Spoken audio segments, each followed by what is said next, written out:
کہ چہرے نہیں بنانے چاہیے انسان کو کسی کے مذاق کے طور پہ، کسی کے چڑھانے کے طور پہ، یا کسی ناروائی صورت میں نہیں. یہ بھی کیا دین کا حصہ ہے. اگر کسی سے بات کرتے ہوئے چہرہ بگاڑ لیا، تیوری چڑھا لی، تو وہ بھی ناپسندیدگی کا اظہار ہے. ہر ایک کے ساتھ انسان کو مسکراہٹ کے ساتھ پیش آنا چاہیے، یہ سنت ہے. دعوت کے کام میں صبر اور حسن اخلاق ضروری ہے. کسی کی بار بار بات پر جھنجھلانا نہیں چاہیے، خاص کر کے جب وہ سیکھنا چاہتا ہو، خاص کر کے وہ طالب علم ہو. دین کا کام صرف اثردار لوگوں پر نہیں چھوڑا جا سکتا ہے. ٹھیک ہے، جو دل سے طلبگار ہے اس کو ترجیح دی جائے گی، چاہے وہ دنیا میں معمولی شخص کیوں نہ ہو. اور لوگ عام طور پر اس کے اپوزٹ آج کام کرتے ہیں. چاہے امیر ہو، چاہے اونچے عہدے والے ہیں، تو ان کو لوگ توجہ زیادہ دیتے ہیں اور غریبوں کو لوگ نظر انداز کر دیتے ہیں. یا مسجدوں میں، محفلوں میں، جلسوں میں اور دینی جو ایسی دعوتوں والے محفل ہوتی ہیں، ان میں خاص لوگوں کو، اسپیشل پیسے والے جو لوگ ہوتے ہیں، عہدے دار ہوتے ہیں، ان کو خاص طریقے پہ، خاص ان کی سیٹی ریزرو ہوتی، وہاں ان کو بٹھالا جاتا ہے. اور باقی جو ہوتے ہیں ان کو بالکل جہاں بھی بیٹھ جائیے، آپ کدھر بھی بیٹھ جائیے نا. اس طرح سے رویہ اپنایا گیا ہے. اور پھر دین پوچھنے والوں کو جھڑک دے دیا جاتا ہے، یا ان کی بات کو کاٹ دی جاتی ہے، اور یا تو کہہ دیتے کہ نہیں نہیں ابھی وقت نہیں ہے، آپ بعد میں پوچھنا. یہ اس طرح سے الفاظ انہیں کہہ دیے جاتے ہیں. یا پھر چہرے سے ناراضگی یا بیزاری کا ظاہر کر دیا جاتا ہے. کسی کی بات سن کر چہرہ بگاڑ لینا یا منہ پھیر لینا، جبکہ سامنے والا سچے دل سے پوچھ رہا ہو. تو قابل جو لوگ ہوتے ہیں، قابل لوگوں کو ہی اسلام سکھانے کی کوشش کرنا چاہیے انسان کو. ٹھیک ہے، کہ جو انسان اچھے ہیں، وہ چاہے پیسے والے ہوں چاہے غریب ہو، لیکن اگر وہ کیا ہے، طالب علم ہیں، ان کے دل میں تڑپ ہے، للک ہے، تو ایسے لوگوں کو دین سکھانے کی ہمیں ضرورت ہے. یہ نہیں کہ جیسے جو بس عہدے دار ہیں، ہم بس انہی کو بتائیں، انہی کو سکھائیں، انہی کو سمجھائیں، باقی سب تو گئے کہیں نا. تو ایسے کرنے کی ضرورت نہیں. اللہ تعالیٰ ہمیں یہ تعلیم دیتا ہے کہ دین کی جو تعلیم میں اخلاق، انصاف اور اخلاص سب سے زیادہ موسٹ امپورٹنٹ ہے. جو شکستہ دل، غریب، کمزور یا معمولی سمجھے جاتے ہیں، ان کے دلوں میں حق کی طلب زیادہ ہوتی ہے. ہمیں سب سے پہلے ان کو توجہ دینی چاہیے. ٹھیک ہے. آیت 2، اللہ تبارک تعالیٰ ارشاد فرما رہے ہیں ان جاءہ الاعمی، کہ اس لیے کہ وہ آپ کے پاس ایک نابینا آیا، اس لیے کہ آپ کے پاس آ گیا. تو یہاں اس آیت میں اللہ تبارک تعالیٰ نے اس بات کو واضح بیان کر دیا ہے کہ جس کی بنیاد پر رسول اللہ صلی اللہ علیہ وسلم نے چہرہ پھیر لیا تھا اور تیوری چڑھائی تھی. یعنی وہ وجہ کیا تھی کہ آپ صلی اللہ علیہ وسلم کے پاس ایک صحابی آئے، حضرت عبداللہ ابن مکتوم رضی اللہ عنہ. آپ صلی اللہ علیہ وسلم کے پاس آئے تھے نا، وہ اس خواہش کے ساتھ آئے تھے کہ مجھے قرآن سکھائیے، مجھے ہدایت دیجیے. مگر اس وقت نبی صلی اللہ علیہ وسلم اسلام کے دشمنوں جیسے جو شخص تھے ان کی طرف اثردار، جو مطلب کہ جو شخص جو اسلام کے دشمن تھے اور وہ مکہ میں سردار تھے، ان کی طرف تبلیغ و دعوت کا کام کر رہے تھے. انہیں یعنی کہ رسول اللہ صلی اللہ علیہ وسلم کو امید تھی اگر یہ لوگ مسلمان ہو جائیں گے تو اسلام کو قوت و تقویت پہنچ جائے گی. اسی درمیان حضرت عبداللہ بن مکتوم آ گئے.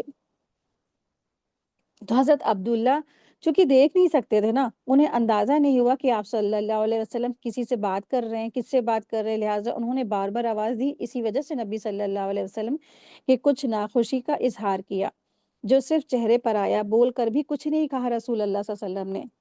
اللہ تبارک تعالیٰ نے اس کو نشاندہی کرتے ہوئے فرمایا اس لیے کہ آپ کے پاس ایک اندھا یعنی ایک نابینا شخص آ گیا.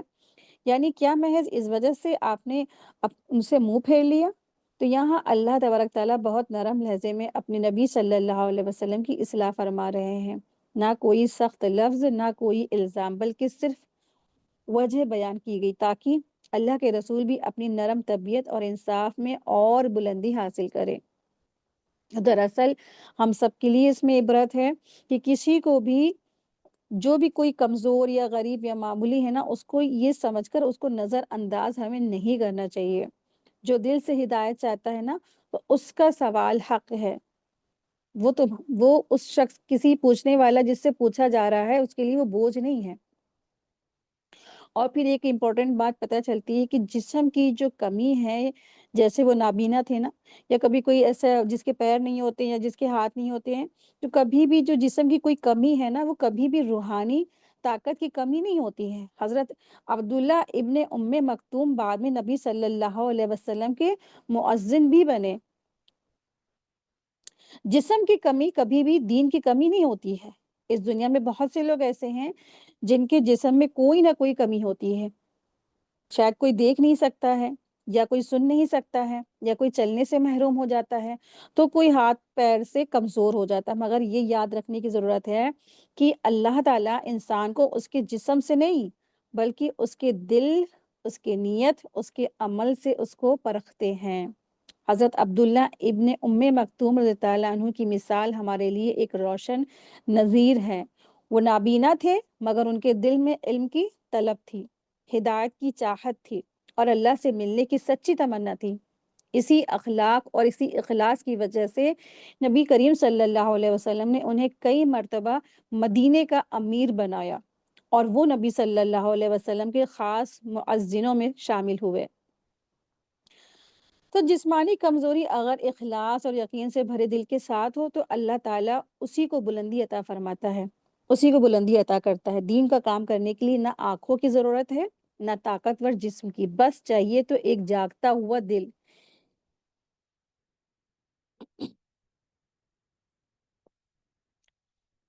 اصلی کمی وہ نہیں ہے جو جسم میں ہوتی ہے، بلکہ اصلی کمی تو وہ ہوتی ہے جو دل میں ہو، بے پرواہی ہو، غرور ہو، غفلت کی شکل میں ہو، تو یہ اصلی کمی ہے۔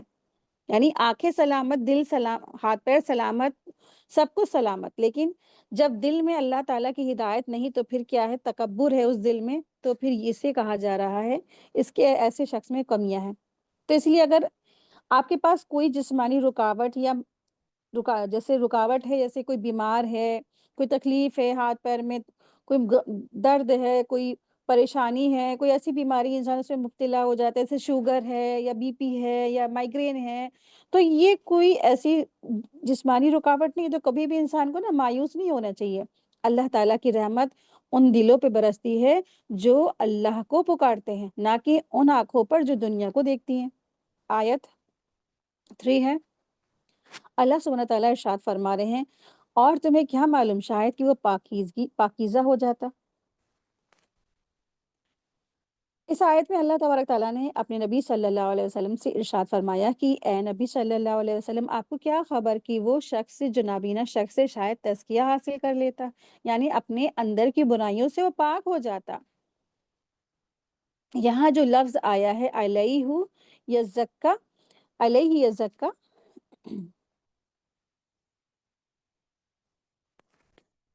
یہاں جو لفظ آیا وَمَا يُدْرِيكَ لَعَلَّهُ يَزَّكَّىٰ، تو لَعَلَّهُ يَزَّكَّىٰ کا جو مطلب ہے کہ شاید وہ گناہوں سے توبہ کر کے پاک صاف بن جائے اور ہدایت کو قبول کر لے۔ وَمَا يُدْرِيكَ کا مطلب ہے کہ آپ کو کیا پتہ، یعنی اے رسول صلی اللہ علیہ وسلم، آپ اس چیز کی خبر نہیں رکھتے ہیں کہ کس کے دل میں ہدایت کی طلب گہری ہے۔ ظاہر ہے یہ کہ وہ ایک معمولی نابینا انسان ہے، مگر ہو سکتا ہے کہ اللہ کے نزدیک وہ بہت اونچے، بہت مرتبے والا ہو۔ تو کبھی کبھی ہمارے یہاں ہوتا ہے نا، ہم جسے دیکھ کے سمجھتے ہیں ارے یہ تو ایک دم معمولی انسان ہے، یہ کہاں اتنے امپورٹنٹ ہوں گے، تو ہماری نظروں میں وہ ہو سکتا ہے کہ شخص معمولی ہو، لیکن اللہ تبارک تعالیٰ کے یہاں اس کے بہت اونچے مرتبے ہوں، اونچے درجے ہوں، اللہ کے بہت وہ قریب ہو۔ تو اللہ تعالیٰ دعوت دینے والوں کو یہ سکھا رہا ہے، دین کے دائیوں مبلغوں کو یہ سکھا رہے ہیں کہ انسان کو ان کے لباس، حیثیت یا ظاہری حالات سے مت تولو۔ ہدایت دینے اور دلوں کا تزکیہ کرنے والے تو صرف اور صرف اللہ تبارک تعالیٰ ہیں، اور کوئی بھی انسان چاہے وہ کتنا بھی غریب ہو، کمزور ہو یا مظلوم ہو، اللہ کی رحمت سے دور نہیں ہوتا ہے۔ کبھی بھی نا کسی کی ہدایت کی امید نہیں چھوڑنی چاہیے۔ دعوت دینے والے کو، ہر پوچھنے والے کو اہمیت دینی چاہیے، شاید وہ بدل جائے، شاید اس کے دل میں بات اتر جائے۔ تو انسان کا جو تزکیہ ہے نا، یہی ہی اصلی مقصد ہے، اندر کی اصلاح ہی اصلی مقصد ہے، اور وہ کسی کے ظاہری حالات سے نہیں جڑا ہوتا ہے۔ آیت 4 ہے، اللہ سبحانہ تعالیٰ ارشاد فرما رہے ہیں، او یذکروا فتنفعہ الذکریٰ، یعنی نصیحت سنتا اور اس سے نصیحت فائدہ پہنچاتی۔ اس آیت میں اللہ تبارک تعالیٰ نابینا صحابی عبداللہ ابن مکتوم رضی تعالیٰ عنہ کی تعریف فرما رہے ہیں، اور جو ایمان اور ہدایت کے طلب میں حضرت محمد صلی اللہ علیہ وسلم کے پاس آئے تھے، اللہ تبارک تعالیٰ ارشاد فرماتے ہیں شاید وہ نصیحت لے لے اور یہ نصیحت اسے فائدہ دے جائے۔ یہاں جو لفظ آیا ہے یذکرو، یذکرو کا مطلب ہے نصیحت کو قبول کرنا، اور فتن فعہ الذکر یعنی اس کے لیے وہ نصیحت نفع بخش بن جائے، نافع ثابت ہو جائے۔ تو اس میں اس ہدایت کے جذبے کو سراہا گیا ہے جو ان نابینا صحابی کے دل میں موجود تھا، جبکہ سامنے بیٹھے ہوئے قریش کے سرداروں کے اندر نہ کوئی طلب تھی اور نہ ہی کوئی نرمی، مگر رسول اللہ صلی اللہ علیہ وسلم کا جھکاؤ ان کی طرف اس امید سے ہو گیا کہ شاید وہ مان جائے، شاید یہ ایمان لے آئے۔ تو اس آیت میں نا ہمارے لیے سبق یہ ہے کہ دین کی طلب رکھنے والوں کو ترجیح دینی چاہیے۔ جس کے دل میں ہدایت کی پیاس ہوتی ہے نا، وہی اللہ کا کلام انہی دلوں پر اثر کرتا ہے۔ ظاہری عہدے، مال، مقام کو دیکھ کر نہ کسی کو نظر انداز نہیں کر دینا چاہیے۔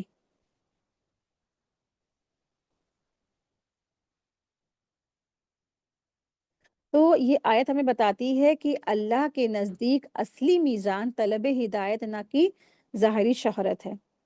آیت 5 ہے، اللہ تبارک تعالیٰ ارشاد فرما رہے ہیں اما من استغنا، کہ جو بے پرواہی کرتا ہے، اما رہا وہ شخص، من استغنا جو بے نیازی یا لاپرواہی اختیار کرتا ہے۔ تو یہاں اما لفظ تفریق کے لیے آیا ہے، یعنی پچھلے شخص سے الگ بات ہو رہی ہے۔ پہلے جس شخص کا ذکر آیا تھا وہ حضرت عبداللہ ابن مکتوم رضی اللہ عنہ، جو دل سے ہدایت چاہتے تھے۔ اس کی بات مکمل کر کے اللہ تبارک تعالیٰ ارشاد فرما رہے ہیں اب رہا وہ شخص جو بے نیازی بنا پھرتا ہے، یعنی وہ نہ تو دین سننے میں دلچسپی رکھتے، نہ سوال کرتے، نہ طلب کرتے ہیں، اور نہ ہی ہدایت کی ان کے اندر پیاس ہے۔ استغنا کا مطلب ہوتا ہے غنا، یعنی بے نیازی۔ یہاں مراد تکبر اور گھمنڈی کی وجہ سے بے پرواہی کرنے والے لوگ ہیں۔ تو یہاں ذکر قریش کے سرداروں کا ہے، اور اس طرح سے جن کے اندر بھی یہ رویہ ہوتا ہے ان لوگوں کا یہاں پر ذکر ہے۔ تو قریش کے سرداروں کے بارے میں ہے کہ جو رسول اللہ صلی اللہ علیہ وسلم کی بات کو حقیر سمجھتے تھے، اور اپنی دولت، نسب، مرتبے کی وجہ سے دین کو سننے کی ضرورت تک محسوس نہیں کرتے تھے۔ اللہ تعالیٰ یہ ارشاد فرما رہے ہیں کہ ایسے بے نیاز لوگوں کی طرف توجہ دینی ضروری نہیں ہے، کیونکہ نہ اصل معیار دل کی طلب ہے، نہ کہ دنیا کا رتبہ۔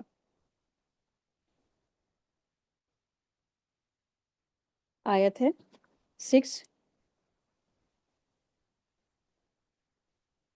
اللہ سبحانہ تعالیٰ ارشاد فرما رہے ہیں فَأَنْتَ لَهُ تَصَدَّقْ، تو آپ اس کے لیے توجہ دیتے ہیں۔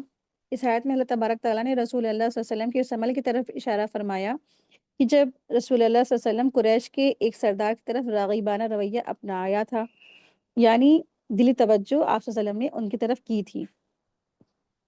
فَأَنْتَ لَهُ تَصَدَّقْ، یہاں تصدق کا مطلب ہے کہ بڑی ہی لگن سے اس کی طرف متوجہ ہونا، پورے ذوق اور شوق کے ساتھ کسی کی بات سننا یا اسے دین کی طرف لانے کی کوشش کرنا۔ اللہ تعالیٰ فرما رہے ہیں کہ اے رسول صلی اللہ علیہ وسلم، آپ اس شخص کے لیے جو دین سے بے پرواہ ہے، جو تکبر میں مبتلا ہے، اتنے متوجہ ہیں ہو رہے ہیں اس کو دین پہ لانے کے لیے، جبکہ اس کا حال تو یہ ہے کہ اسے دین میں کوئی پرواہ ہی نہیں ہے، دین کی کوئی فکر نہیں ہے۔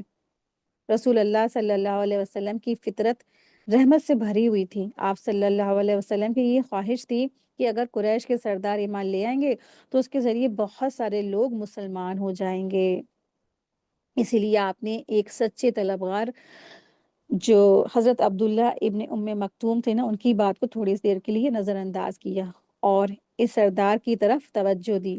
اللہ تعالیٰ نے اسی بات پر نبی صلی اللہ علیہ وسلم کی اس توجہ کو نرم انداز سے تنبیہ بیان فرمائی۔ تو دعوت اسلام میں اصلی توجہ انہی کو دی جانی چاہیے جن کے دل میں طلب ہو۔ ہدایت کا فائدہ اسی کو ہوگا جو اخلاص اور توجہ سے آئے گا۔ نبی صلی اللہ علیہ وسلم کو بھی اللہ تبارک تعالیٰ نے ہدایت کا معیار سمجھا دیا، یعنی طلب۔ تو جس کے دل میں طلب ہوتی ہے وہی اس کے دل میں کیا ہوتی ہے؟ ہدایت اترتی ہے۔ یہاں اللہ سبحانہ تعالیٰ ارشاد فرما رہے ہیں فَأَنْتَ لَهُ تَصَدَّقْ، یعنی آپ جو ہے اس بے نیاز کی طرف جھکتے ہیں۔ تو اس آیت سے یہ پتہ چلتا ہے کہ آج نا بہت سارے مسلمانوں کا بھی یہی رویہ ہے آج مسلمانوں کی ایک بڑی جو غلطی ہے یہی ہے کہ وہ اسی عمل کو وہ دہرا رہے ہیں، بلکہ اور بھی بڑھا چڑھا کر وہ کر رہے ہیں۔ اگر کوئی امیر یا مشہور آدمی دین کی بات کرے تو اسے ہاتھوں ہاتھ لیا جاتا ہے، چاہے اس میں کوئی دین کا علم اس نے حاصل کیا ہو یا نہ کیا ہو۔ لیکن اگر کوئی غریب، اگر کوئی کم درجے والا یا کوئی عام شخص حق بات کرے، دین کی بات کرے، تو لوگ اس کی طرف دیکھتے تک نہیں ہیں۔ تو آج سوشل میڈیا پر بھی دین انہی سے سیکھا جا رہا ہے جن کے فالوورز زیادہ ہوتے ہیں، جن کے ملینز فالوورز ہوتے ہیں، لیکن وہ یہ بھی نہیں دیکھتے کہ یہ جو شخص ہے جس کو ہم فالوونگ کر رہے ہیں، یہ حق بات پہنچا رہا ہے یا نہیں پہنچا رہا ہے۔ یا بہت سارے لوگ کیا کرتے ہیں، مدینہ یا مکے کی تصویریں، حج عمرہ کی پوسٹ کی ویڈیوز، یہ سب اس لیے ڈالی جاتی ہے کہ دنیا ہماری تعریف کرے، واہ واہ آپ یہاں وہاں سب ہویا ہے نا۔ تو ان تمام چیزوں سے انسان کو بچنے کی ضرورت ہے۔ آیت دیکھیں، آیت نمبر 7 ہے۔ اللہ سبحانہ وتعالیٰ ارشاد فرما رہے ہیں، وَمَا عَلَيْكَ أَلَّا يَزَّكَّىٰ، اور تمہارا کیا ہے کہ اگر وہ پاک صاف نہ ہو، اگر وہ پاک صاف نہ ہو۔ تو وضاح یہاں پر اس آیت میں اللہ سبحانہ وتعالیٰ نے ارشاد فرمایا ہے کہ اے نبی صلی اللہ علیہ وسلم، اگر وہ سردار پاک صاف نہ بنے، تزکیہ حاصل نہ کرے، تو آپ پر اس کا کوئی بھی گناہ نہیں ہے۔ اللہ یزکا یعنی تزکیہ، دل کی صفائی، گناہوں سے توبہ، روح کی اصلاح ہے۔ تو یزکا کا معنی کیا کیا ہے؟ دل کی صفائی کرنا، گناہوں سے توبہ کرنا اور اپنی روح کی اصلاح کر لینا۔ اگر کوئی ہدایت نہ لے تو یہ آپ کی ذمہ داری نہیں، یعنی ایک دین کے داعی کی ذمہ داری نہیں ہے، بلکہ اس کی اپنی ہی بدنصیبی ہے۔ دراصل اس آیت کا پس منظر یہی ہے کہ قریش کے سرداروں کو ہدایت دینے کے لیے آپ صلی اللہ علیہ وسلم کو بہت فکر تھی۔ آپ چاہتے تھے کہ وہ ایمان لے، مگر اللہ سبحانہ تعالیٰ ارشاد فرما رہے ہیں کہ آپ اپنا وقت اور توجہ وہاں مت لگائیے جہاں کوئی نرمی ہے ہی نہیں دین کے لیے، کیونکہ نہ ہدایت دینا آپ کا کام نہیں، یہ تو ہم یعنی اللہ تبارک تعالیٰ کی مرضی سے ہوتا ہے۔ تو اللہ تعالیٰ جس کو ہدایت دینا چاہتے ہیں نا اس کو دیتے ہیں۔ اگرچہ خطاب یہاں نبی صلی اللہ علیہ وسلم سے ہے، مگر اس میں تربیت پورے امت کی ہے، خاص طور پر دعوت دینے والوں کے لیے یہاں پر زبردست اللہ تبارک تعالیٰ نے تعلیم دی ہے۔ ظاہری طور پر یہ ایک تنبیہ ہے نبی صلی اللہ علیہ وسلم کو کہ آپ ایسے لوگوں کے پیچھے نہ جائیں جو تزکیہ نہیں چاہتے ہیں، تاکہ امت کا ہر داعی، عالم، مبلغ اور معلم جان لے کہ دلوں پر اثر ڈالنا اللہ کے ہاتھ میں ہے، ہدایت دینا اللہ کی طرف سے ہے۔ کسی کے دل کو بدل دینا، ہدایت دینا، یہ دین کے داعی کا کام نہیں ہے، یہ سارے کام اللہ کا کام ہے۔ تو ایک دین کا داعی جو ہوتا ہے، دین کی تبلیغ کرنے والا جو شخص ہوتا ہے، اس کا کام تو صرف کیا ہوتا ہے؟ پہنچا دینا، البلاغ۔ تو اس آیت میں اللہ تبارک تعالیٰ نے نبی صلی اللہ علیہ وسلم کو تنبیہ کر کے امت کو سکھایا ہے کہ دین کے کام میں کون سن رہا ہے اس پر دھیان دو اور کون ہے اس پر نہیں۔ تو ظاہری طور پر اللہ تبارک تعالیٰ نے نبی صلی اللہ علیہ وسلم سے فرمایا، وَمَا عَلَيْكَ اللہ یزکا، اگر وہ تزکیہ نہ کریں تو یہ آپ کا ذمہ نہیں ہے، لیکن اصل میں یہ ایک اصول، نظریہ اور اخلاق ہے جو ہم سب کے لیے قیامت تک کا راستہ طے کرتا ہے۔ تو دین کی جو دعوت ہے وہ ہر ایک کو دی جائے گی، مگر توجہ طلبگار کو دینی چاہیے۔ اگر کوئی نہیں سدھرتا ہے تو غم نہیں کرنا چاہیے ایک مبلغ کو، کیونکہ ذمہ داری وہ اپنی نبھا چکا ہے، اپنا کام وہ کر چکا ہے۔ جو نہ بدلنا چاہے اس کے لیے قرآن کی روشنی کی بھی کوئی ویلیو نہیں ہے، اور جو بدلنا چاہے اس کے لیے قرآن کا ایک حرف ہی کافی ہے۔ آیت 8 ہے، اللہ تبارک تعالیٰ ارشاد فرما رہے ہیں،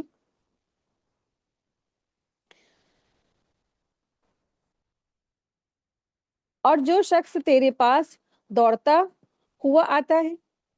تو اس آیت میں اللہ تبارک تعالیٰ اب دوسری طرف کا منظر کھینچ رہے ہیں، یعنی کہ یہاں پر اس شخص کا ذکر ہو رہا ہے جو دل میں ہدایت کی سچی طلب اور علم کا سچا ذوق اور شوق لے کر آئے۔ وَأَمَّا یعنی اور رہا وہ،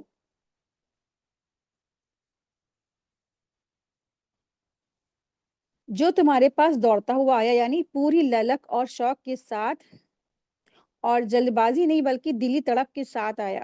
یہاں اشارہ ہے عبداللہ ابن ام مکتوم رضی اللہ عنہ کی طرف، جو نابینا تھے لیکن دل سے روشن تھے۔ وہ دین حاصل کرنے کے لیے دوڑتے ہوئے آئے تھے، یعنی وہ شخص جو نابینا ہونے کے باوجود محنت کر کے صرف اسلام کی باتیں سمجھنے کے لیے آپ صلی اللہ علیہ وسلم تک پہنچے، اس کا کوئی سہارا بھی نہیں تھا، اس کا یعنی کہ آپ جو صحابی آئے تھے ان کا کوئی ہاتھ تھام کر پکڑ کر لانے والا بھی نہیں تھا، اسے یہ بھی اندیشہ بھی تھا کہ کہیں راستے میں کسی گڈھے میں نہ گر جائیں، یہ سب، اور پھر کسی چیز سے ٹکرا کر وہ کہیں گر نہ پڑے، یا راستے میں کوئی اسلام کا دشمنی انہیں تکلیف نہ پہنچا دے تو پھر وہ کیا کریں گے؟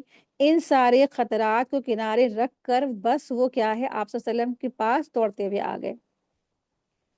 تو یہ سارے خطروں کے باوجود وہ محض حق کی طلب اور اللہ کے خوف کی وجہ سے آپ صلی اللہ علیہ وسلم تک پہنچے۔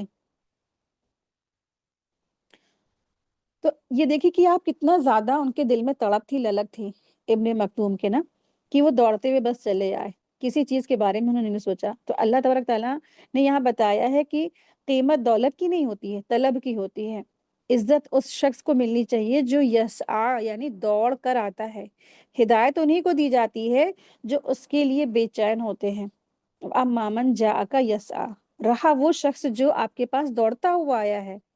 یہ آیت دو طرح کے لوگوں کا کمپیریزن پیش کر رہی ہے۔ پہلی طرف کا منظر ہے یعنی کہ جو آیت 6 اور 7 ہے، اما من استغنا فما علیہ کا اللہ یزکا، یعنی کہ وہ سردار جو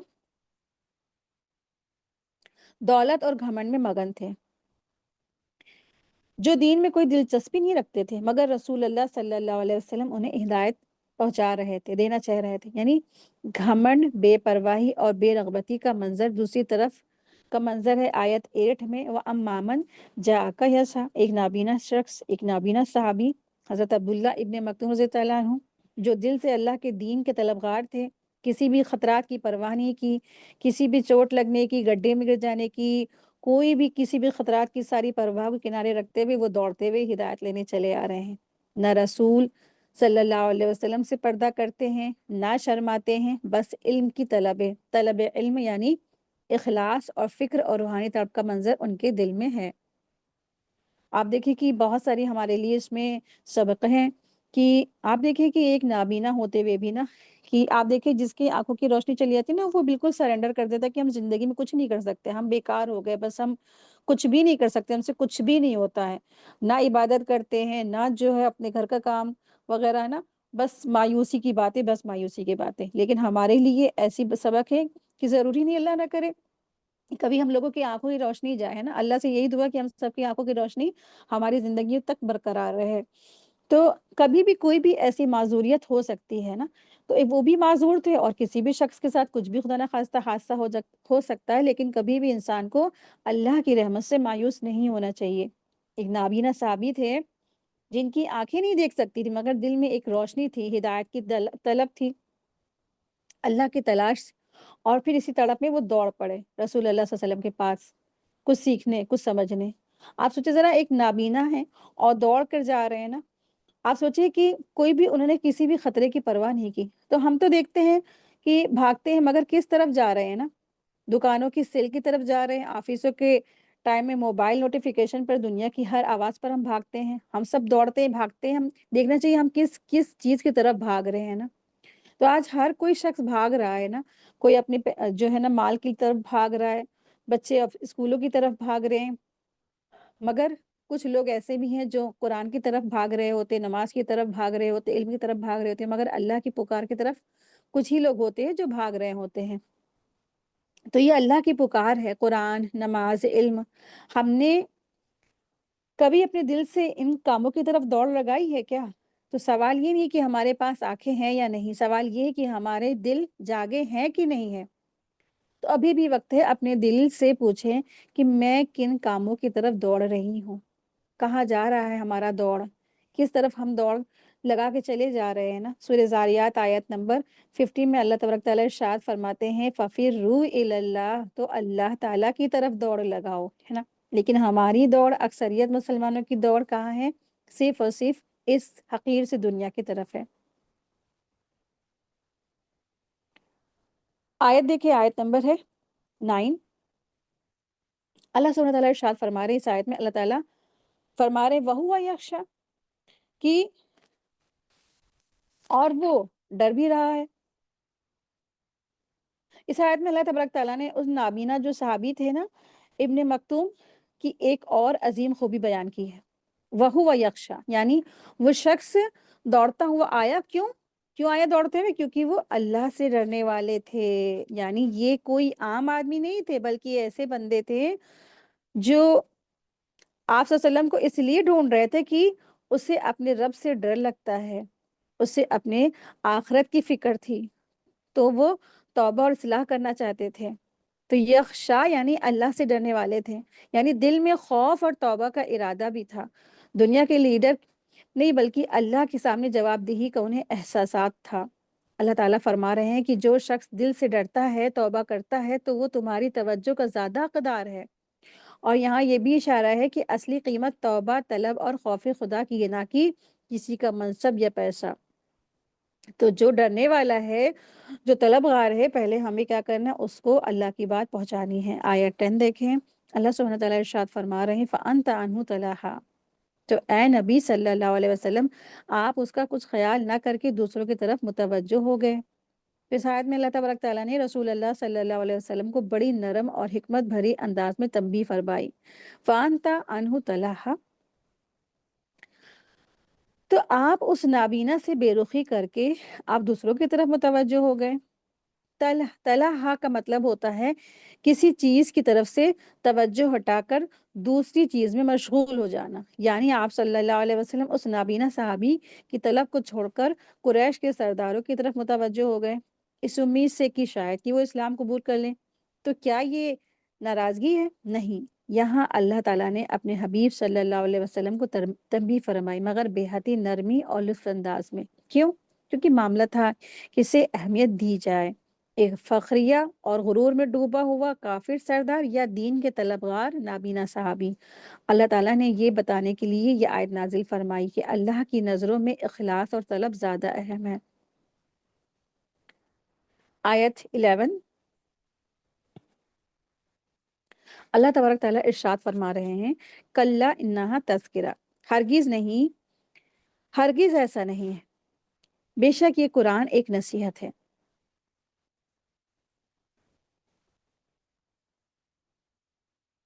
کلا جو لفظ آیا ہے تو اس کا مطلب ہوتا ہے ہرگز نہیں، یہ لفظ سخت انکار اور تنبیہ کے لیے آتا ہے۔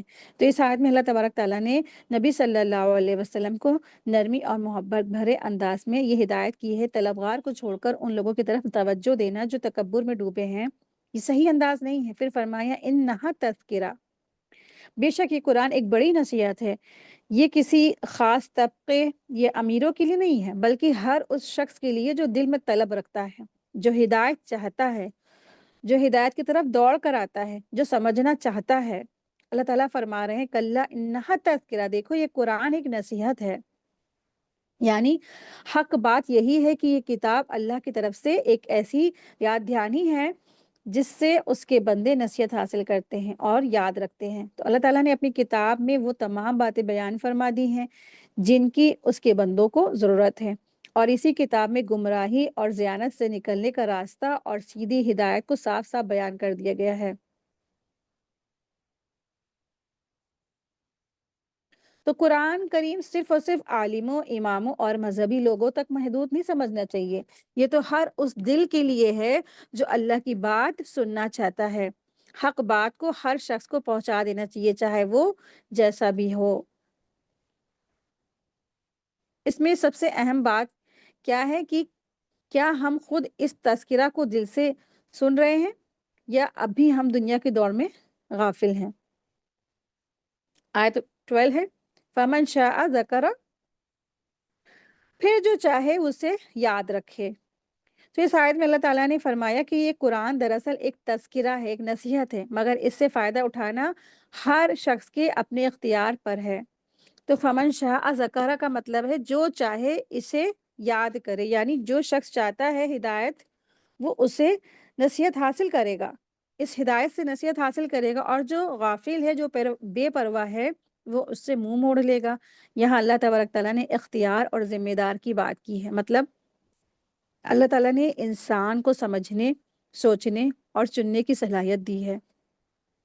اب یہ انسان پر ہے کہ وہ قرآن کی باتوں کو قبول کرتا ہے یا نہیں۔ ذکرہ کا مطلب ہے کہ جو چاہے اس سے نصیحت حاصل کرے، اور یہ بھی کہ کوئی شخص بار بار قرآن کی نصیحت والی باتوں کا ذکر کرتا رہے، اور یہ بھی کہ قرآن کو زبانی یاد کر لے، ٹھیک ہے۔ تو ذکرہ کے مفسرین نے کئی مطلب بتائے ہیں۔ ایک مطلب یہ ہو سکتا ہے کہ اس سے نصیحت حاصل کرے، اور یہ مطلب بھی ہو سکتا ہے کہ کوئی شخص بار بار قرآن کی نصیحت والی باتوں کا ذکر کرتا رہے، اور یہ بھی کہ کوئی قرآن کو زبانی یاد کر لے، مطلب قرآن کو پڑھنا، اس کی نصیحت پر عمل کرنا اور اسے زبانی یاد کرنا، یہ سب بڑے اجر اور ثواب کے کام ہیں۔ جیسا کہ سیدہ عائشہ رضی تعالیٰ عنہا فرماتی ہیں کہ جو شخص قرآن پڑھتا ہے اور اسے حافظ یعنی اسے حفظ کر لیتا ہے، تو قیامت کے دن معزز یعنی عزت دار فرشتوں کے ساتھ ہوگا ایسا شخص۔ اور جو قرآن کو ٹکڑوں ٹکڑوں میں پڑھتا ہے اور اسے پڑھنا مشکل ہوتا ہے، یعنی کہ جو قرآن کو اٹک اٹک کر پڑھتا ہے، اس کے لیے دشوار ہوتا ہے لیکن پھر بھی وہ پڑھتا ہے، اسٹرگل کرتا ہے، تو ایسے شخص کے لیے 2 گنا اجر ہے، 2 گنا ثواب ہے۔ تو جتنی زیادہ دین کے لیے مشقت کوئی اٹھاتا ہے نا، اللہ تبارک تعالیٰ نے اس کے لیے اتنا ہی زیادہ اجر و ثواب لکھ رکھا ہے۔ آیت 13 ہے، اللہ سبحانہ تعالیٰ ارشاد فرما رہے ہیں فی صحف مکرمہ، پر عظمت صحیفوں میں ہے۔ تو اس آیت میں اللہ تبارک تعالیٰ نے یہ تذکرہ فرمایا ہے کہ اس سے جو یہ قرآن ہے نا، یہ جو تذکرہ ہے، جو قرآن ہے، صرف انسان کے سامنے کہی ہوئی باتیں نہیں ہیں، بلکہ یہ آسمانی کتابوں کی طرح مقدس اور معزز ہے۔ صحف مکرمہ کا مطلب ہے ایسے لکھے ہوئے صفحے یعنی پیجز جو عظمت والے ہیں، جنہیں اللہ کے فرشتے سنبھالتے ہیں، اور جن میں قرآن کے احکام، ہدایتیں اور حق بات درج ہے۔ یہ آیت اس بات کو واضح کرتی ہے کہ قرآن کا مرتبہ عام کتابوں جیسا نہیں ہے، بلکہ یہ اللہ کی طرف سے نازل ہوا ایک مقدس پیغام ہے جو محفوظ اور معزز طور پر آسمان میں بھی موجود ہے۔ قرآن کا درجہ بہت اعلیٰ ہے، یہ عام انسانی باتیں نہیں ہیں، بلکہ یہ وہ کلام ہے جو اللہ کا کلام ہے، اور جو بزرگ اور پاک صاف لکھے ہوئے صفحوں میں درج ہے۔ تو اس سے ہمیں یہ پتہ چلتا ہے کتاب جو ہمارے پاس یہ قرآن اللہ کا موجود ہے، ہمیں اس کے ساتھ ادب کرنا چاہیے، اس کا احترام کرنا چاہیے، تعظیم کرنی چاہیے، اور اس کے ساتھ جو ہے نا عزت کا رویہ اختیار کرنا چاہیے۔ آیت 14 ہے، اللہ سبحانہ تعالیٰ ارشاد فرما رہے ہیں مرفوعۃ مطہرہ، اور جو بلند اور پاک صاف ہے۔ اس آیت میں اللہ تعالیٰ نے قرآن کی حقیقت اور اہمیت کو بیان کیا ہے، اور یہاں بتایا کہ قرآن جن صحیفوں میں محفوظ ہے وہ مرفوع ہے، یعنی بہت بلند ہے، اعلیٰ مقام والے، یعنی ان کا درجہ اور مرتبہ بہت اونچا ہے، آسمانی دنیا میں فرشتوں کی نگہبانی میں ہے وہ۔ مطہرہ جو لفظ آیا ہے یعنی پاک، صاف اور ہر قسم کی نجاست، غلطی، شبہ سے پاک ہے، نہ ان میں کوئی غلطی ہے نہ کوئی خلل ہے۔ اس سے یہ بھی معلوم ہوتا ہے کہ قرآن نہ صرف الہامی ہے بلکہ ہر لحاظ سے محفوظ، پاک اور معزز بھی ہے۔ تو اتنی بلندی پر ہے کہ وہاں پر کسی ایسے جو جن وغیرہ ہیں نا، کسی کے پہنچنا بھی پاسبل نہیں ہے، بالکل سیف جگہ پہ اللہ تبارک تعالیٰ نے اس کو رکھا ہوا ہے۔ تو لوح محفوظ میں محفوظ ہے نا قرآن، تو وہاں پر اللہ تبارک تعالیٰ نے اس کی حفاظت کا ذمہ لیا ہے، اور جو دنیا میں جو قرآن ہے اس کا بھی ذمہ ہے۔ تو اس میں کسی بھی قسم کی کوئی ملاوٹ نہیں ہے، صرف اور صرف اللہ تبارک تعالیٰ کی طرف سے نازل شدہ کلام ہے۔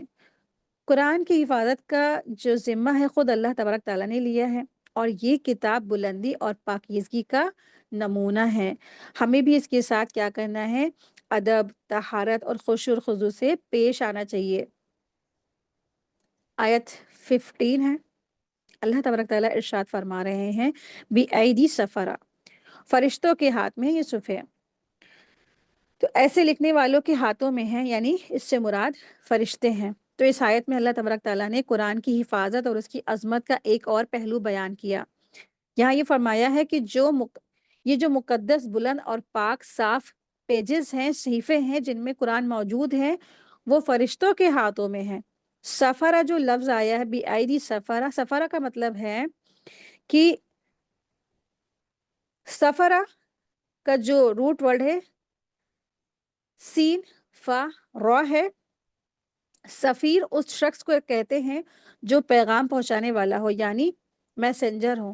یہاں سفرہ سے مراد وہ پاکیزہ فرشتے ہیں جو اللہ اور اس کے رسولوں کے درمیان وحی الہی پہنچاتے ہیں اور علم اور حکمت کا پیغام لے کر آتے ہیں۔ تو یہاں کیا پیغام دیا گیا ہے کہ اللہ تعالیٰ یہ فرما رہے قرآن کی حفاظت اور تحریر کا کام کوئی عام لوگ نہیں کر رہے، بلکہ یہ کام تو اللہ کے مقرب فرشتوں کے ذمے ہے۔ یہ فرشتے نہ صرف امین ہیں بلکہ طہارہ اور ایمانداری کے اعلیٰ درجے پر ہیں، ٹھیک ہے؟ تو پاکیزہ ہیں، بھروسے مند ہیں اور پورے کے پورے ایماندار ہیں۔ تو اس کا مطلب یہ بھی ہے کہ قرآن کی اصلی شکل میں کوئی تبدیلی یا خلل ممکن ہی نہیں ہے، کیونکہ اسے ایسے پاک فرشتوں نے سنبھالا ہے جو غلطی سے بھی پاک ہیں، جو غلطیاں نہیں کرتے ہیں۔ انسان تو غلطیوں کا پتلا ہے، ایک پیج بھی لکھنا بیٹھتا ہے تو کتنی غلطی کرتا ہے، لیکن یہ جو فرشتے ہیں یہ غلطیوں سے پاک ہیں۔ تو اس آیت سے ہمیں سبق ملتا ہے کہ قرآن ایک الہامی کتاب ہے، قرآن ایک اللہ تبارک تعالیٰ کی الہی کتاب ہے، تو جس کی نگہبانی انسانوں کے ہاتھ میں نہیں ہے بلکہ فرشتوں کے ہاتھ میں ہے۔ یہ فرشتے اسے لوح محفوظ سے لے کر نبی صلی اللہ علیہ وسلم تک پہنچاتے ہیں اور بالکل صحیح، بغیر کسی غلطی کے ہیں۔ اس آیت سے یہ بھی واضح ہوتا ہے کہ قرآن کو لینے اور سمجھنے والے انسانوں کو بھی پاک دل اور صاف نیت کا ہونا ضروری ہے۔ جب ایک کتاب کو اللہ تعالیٰ اتنا بلند مقام دیا اور اسے پاک فرشتوں کے ذریعے اتارا، تو اس کے ہر لفظ، ہر حکم، ہر نصیحت کو پوری توجہ اور ادب سے ہمیں اپنی زندگیوں میں لینا چاہیے۔ آیت 16 ہے، اللہ سبحانہ تعالیٰ ارشاد فرما رہے ہیں کرام بررہ، جو عزت دار اور نیک فرشتے ہیں۔ تو یہ آیت 15 کی تفصیل ہے۔ وہاں اللہ نے فرمایا کہ قرآن صحیفوں میں یعنی فرشتوں کے ہاتھوں میں ہے، اور یہاں بتایا جا رہا ہے کہ وہ فرشتے ہیں کیسے۔ اب ان کے فرشتوں کے بارے میں بتایا جا رہا ہے، کرام بررہ۔ کرام کا جو مطلب ہوتا ہے عزت دار، شریف اور مقرب بندے۔ تو یعنی وہ فرشتے جن کا اللہ کے یہاں بہت اونچا مقام ہے۔ نبی صلی اللہ علیہ وسلم نے ارشاد فرمایا فرشتے نہ تو گناہ کرتے ہیں، نہ اللہ کے حکم سے نافرمانی کرتے ہیں۔ بررہ کا مطلب ہے، بر سے بنا ہے بررہ، جس کا مطلب ہوتا ہے نہایت نیک، فرما بردار اور خیر خواہ۔ بررہ ایسے لوگ یا مخلوق ہوتے ہیں جو نیکیوں میں سبقت لے جاتے ہیں اور ہر طرح سے پاک صاف صفت رکھتے ہیں۔ تو قرآن کی حفاظت، اس کے لفظ در لفظ پہنچانے کا کام انہی عزت دار، معزز نیک فرشتوں کے ذمے ہے۔ آیت دیکھیں، آیت نمبر 17 ہے، اللہ سبحانہ تعالیٰ ارشاد فرما رہے قتل الانسان ما اکفرہ، لعنت ہو انسان پر وہ کتنا ناشکرہ ہے۔ اس آیت میں اللہ تبارک تعالیٰ نے انسان کی ناشکری پر غضب کا اظہار فرمایا ہے۔ قتیلہ کا مطلب ہے کہ یہ لفظ لعنت اور فساد یا ہلاکت کے لیے بولا جاتا ہے۔ قتیلہ کا مطلب کیا ہے؟ یہ لفظ لعنت، فساد یا ہلاکت کی دعا کے لیے بولا جاتا ہے۔ اللہ تبارک تعالیٰ ارشاد فرما رہے ہلاک کیا جائے ایسا شخص، ایسا انسان، یعنی یہ انسان لائق ہے کہ اس پر افسوس کیا جائے اور اس کی ہلاکت پر تعجب کیا جائے۔ ما اکفرا، یہ الفاظ تعجب اور نفرت کے ساتھ بولے جاتے ہیں۔ کتنا زیادہ ناشکرہ ہے یہ انسان، یعنی اسے اتنا کچھ دیا گیا، زندگی، عقل، ہدایت، مگر یہ بھی کیا ہے؟ کفر اور غرور اور نافرمانی کرتا ہے۔ اللہ تعالیٰ نے انسان کو بغیر کسی حق کے بے مثال نعمتیں عطا فرمائی، وجود دی، زندگی دیا، عقل و سمجھ دی، کھانا پینا، رہنا، اٹھنا بیٹھنا، گھر مکان، سب کچھ دیا۔ ایک مسلمان گھرانے میں انسان کو پیدا کیا اور پھر سارے انسانوں کے لیے ہدایت دی اور ہدایت کا انتظام بھی کیا، پھر بھی انسان قرآن سے منہ موڑتا ہے، تکبر کرتا ہے، نافرمانی کرتا ہے۔ تو یہ آیت ایک تنقید ہے ان لوگوں کے لیے جو حق کو ماننے جاننے کے باوجود اس کا انکار کرتے ہیں، ٹھیک ہے؟ حق جاننے کے باوجود حق کا انکار کرتے ہیں، شکر کے بجائے ناشکری کرتے ہیں۔ تو انسان کو چاہیے کہ وہ اپنے حالات پر غور کرے کہ میں کہاں سے آیا ہوں اور مجھے روزی کون دے رہا ہے، میں کس کی نعمتوں میں جی رہا ہوں، اور پھر اسے اللہ تبارک تعالیٰ کا بہت زیادہ شکر گزار، متقی، فرما بردار بن جانا چاہیے۔ آیت 18 ہے، من ای شیء خلقہ، اسے اللہ نے کس چیز سے پیدا کیا ہے؟ اس آیت میں اللہ تبارک تعالیٰ انسان کی اصل اور اس کی تخلیق پر توجہ دلا رہے تاکہ وہ اپنی حد کو پہچان لے اور گھمنڈ، تکبر، ناشکری سے باز آ جائے، بغاوت کو چھوڑ دے۔ من ای شئین خلقہ کا مطلب ہے اللہ تعالیٰ نے انسان سے سوال کیا ہے، آخر تجھے میں نے کس چیز سے پیدا کیا؟ یہ سوال تعجب اور تذلیل کے طور پر ہے۔ اللہ تعالیٰ اسے اس کی یعنی انسان کو اس کی حقیقت یاد دلا رہے ہیں۔ اے انسان، تو اپنے آپ کو بہت بڑا سمجھتا ہے، حق کو جھٹلاتا ہے، اللہ کی کتاب سے روگردانی کرتا ہے، نبی کی تعلیمات کو نظر انداز کرتا ہے، مگر کبھی سوچا ہے کہ تو بنا کس چیز سے ہے؟ تیرا وجود کس چیز سے بنا ہے؟ آیت 17 میں اللہ تبارک تعالیٰ نے انسان کی ناشکری پر ناراضگی ظاہر کی تھی، تو اب آیت 18 سے اللہ تبارک تعالیٰ نے انسان کو اس کی حقیقت اور بے بسی یاد دلائی کہ تو ایک مٹی اور پھر ایک حقیر بوند سے پیدا ہوا ہے، تجھے کس چیز کا گھمنڈ ہے؟ انسان کو کبھی بھی اپنے علم، مال، عہدے اور طاقت، پیسے اور دولت، کبھی بھی کسی چیز پر گھمنڈ نہیں کرنا چاہیے۔ اسے ہمیشہ یاد رکھنا چاہیے کہ وہ کس چیز سے پیدا ہوا ہے، کس کے سامنے جواب دہ ہونے والا ہے۔ انسان کو چاہیے کہ وہ اپنی اصل کو کبھی نہ بھولے کہ وہ ایک کمزور، بے حس، بے جان قطرہ سے پیدا ہوا جسے اللہ تعالیٰ نے شکل، عقل اور زندگی دی۔ جب اللہ نے اتنی بڑی اسے نعمتیں دی تو پھر اس کا فرض ہے کہ وہ تکبر سے بچے۔ آیت 19 ہے، اللہ سبحانہ تعالیٰ ارشاد فرما رہے ہیں کہ اسے ایک نطفے سے پیدا کیا، پھر اس کا اندازہ مقرر کیا۔ اس آیت میں اللہ تبارک تعالیٰ انسان کی تخلیق کا اگلا مرحلہ بیان فرما رہے ہیں۔ من نطفہ،